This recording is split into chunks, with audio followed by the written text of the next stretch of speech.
Hey, what's up? Welcome to Accounting is Business with Albert the CPA. In today's environment, entrepreneurship has been taken off, as well as the appeal of small business owners hiring contractors so that they don't have to worry about collecting and paying taxes.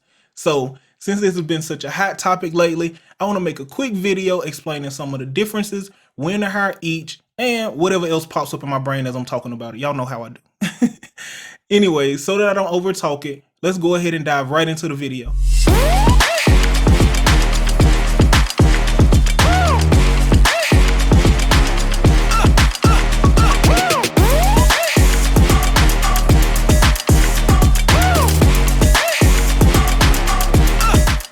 All right, so let's dive right into our church announcements. As you know, I use notes, so I'm going to just read these off of my notes. It's weird that YouTubers try to memorize stuff that they know come from notes. It's weird.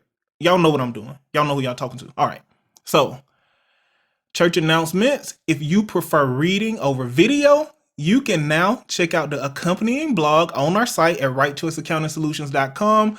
Our beautiful, amazing team member, Tiana, puts those together for us, and she does a really good job of summarizing my words and thoughts, and she makes it seem like I'm actually pretty good at this.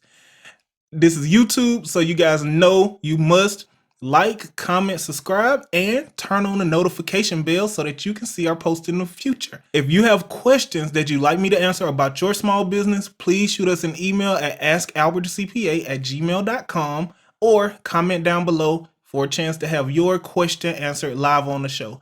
And trust me, we will try to do a better job of getting the name of the person who actually asked the question. All right, so I'm a nerd, so it's really hard for me to not start by giving a definition, but I'm assuming we all know that these are people who entrepreneurs and businesses hire to provide services for the business. So I won't do that. I'm going to take a look at my notes though, so that I can remember. Yeah, I'm going to start with the differences. So the main difference between the two is going to be control. Doesn't have to be much more complex than that, but it can get complex depending on what you're trying to do. And what I mean by control is if you control when a person does it, how a person does it, what time, the deadline, everything about it. If you control the way that this person works within your small business, that's an employee. Contractors typically have the autonomy to decide when and what. To an extent, they do have to abide by deadlines, but you cannot really control their work performance. The only thing that they are engaged to do is provide the agreed upon result within that timeline. So that's the key difference: control. Oh, and before I slide past this important part, one of the really key differences is the tax treatment. If you have an employee, you just have to withhold their taxes and you have to pay in some taxes for them. I won't dive into the specific ones because that can be based on where you are located, the state, locality, blah, blah, blah. So we won't get into that level of detail, but you are responsible for withholding and paying taxes for your employee. If you're hiring a contractor, you don't have to worry about that at all. They have to worry about it. So just pushing forward, I want to get into when you should think about hiring each. And believe it or not, this is also kind of a little bit of a control thing, but it is more of a fit and control thing. Would you say, Lauren? You guys, I wrote this out so well that I just want to read it to you. Please, please, please ignore my lack of eye contact. I just want to read what I wrote about here on when to hire each. So this hiring decision does continue along the idea of control, but fit also plays a big role. It's important to understand that a contractor is a CEO who in a lot of cases are running their own business and they have multiple clients. So if you are someone who needs a singular focus and you need to be able to control the whens, the whats, the hows of your company, you need to hire employees. If you just want the job to be done by the deadline and you don't really care about the how and the detail, you can consider contractors. And to be completely honest, most of us could benefit from a mixture of each depending on the role. So here are a couple of examples of some of the roles that you could probably consider a contractor or an employee. The one that pops out contractor wise for me is going to be anything like marketing related or social media related. Because in these sorts of things, you don't need to be a subject matter expert. You don't need to oversee what they're doing on a day-to-day. You just need to ensure that your company is being marketed appropriately, your social media is being handled appropriately. This is a really good opportunity to hire a contractor or outsource that function.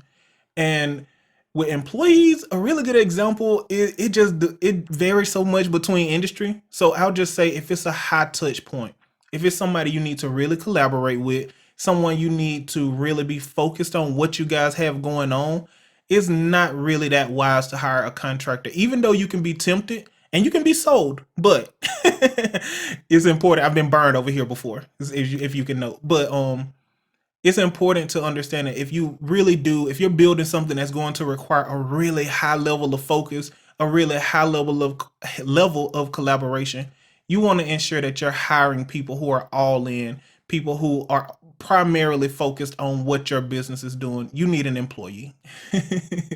Something Lauren was just saying, you don't want to need high level focus and be trying to build this big visionary thing with people who, for all intents and purposes, you're just to check off on their checklist or their Asana or their ClickUp. You really need to go ahead and bite the bullet, pay those taxes, and hire yourself a solid employee. So what if you get this wrong? What if you actually hire an employee and pay them like a contractor? This is an IRS jurisdiction, so it's the same as most things with IRS. You're going to be subject to fines and penalties.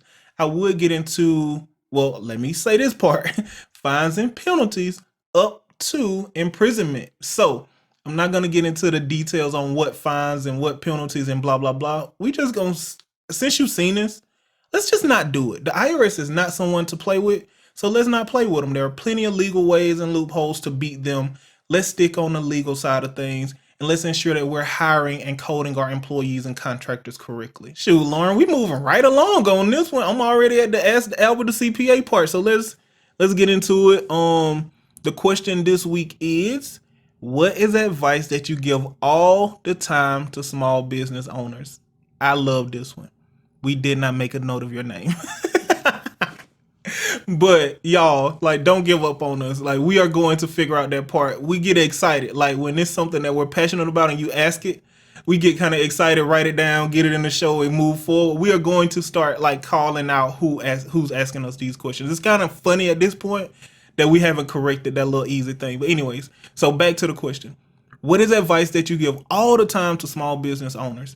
This is one that's really clutch, and it is stop making business decisions based solely on saving on tax. Y'all, that's one of the most common things that I see in small business, especially nowadays, because taxes can be so sexy. But operations is king. You have to invest in things in your business that are going to help your business move forward operationally. A really good example of one that's killing people operationally is buying these business vehicles. Buying the G-Wagon. Oh, and everybody knows the 6,000 pound limit because you can write it off in year one, blah, blah, blah. You have to think about your type of business. I'm getting so excited, I'm gonna sweat over here. But think about your type of business. What does having an expensive business vehicle do for a virtual coaching business or a consulting business or something of that nature? It doesn't do much. But there are so many things that actually do move the needle operationally. I'm talking marketing. I'm talking about hiring team members. I'm talking about doing all of these things that are actually going to help your business go forward. And honestly, that should be the goal in business, y'all. The goal in business should be staying in business and not looking like a boss. Bars. Did you say bars? Let me say the thing. All right. Always remember, accounting isn't boring. Accountants may be boring, but accounting is business.